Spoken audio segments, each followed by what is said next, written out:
Would I recommend the hike to El Fuego?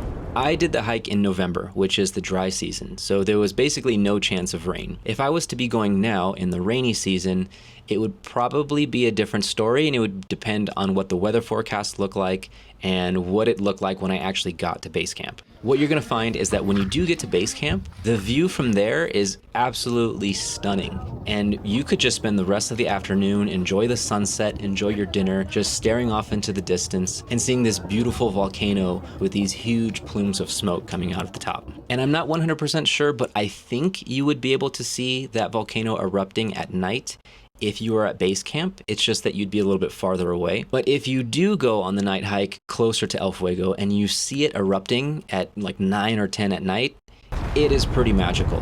And if you get to see that, it is well worth the very grueling hike down and then up to get to the viewpoint. But just remember, you're gonna be doing this hike after you've already completed the main portion of the hike to get to base camp. So you're already gonna be super tired, and then you're gonna go on a very strenuous and steep descent and ascent up to the viewpoint to see El Fuego.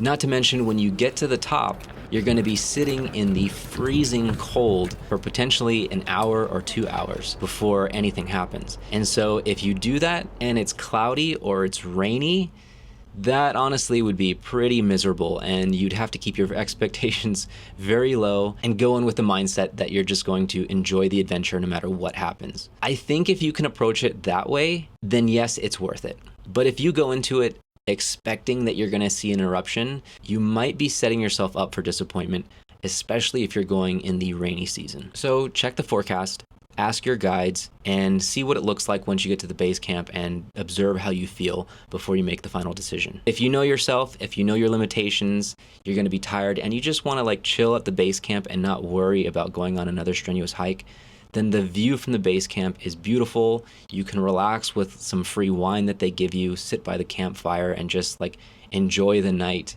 while all the other people struggle to get up and down the mountain.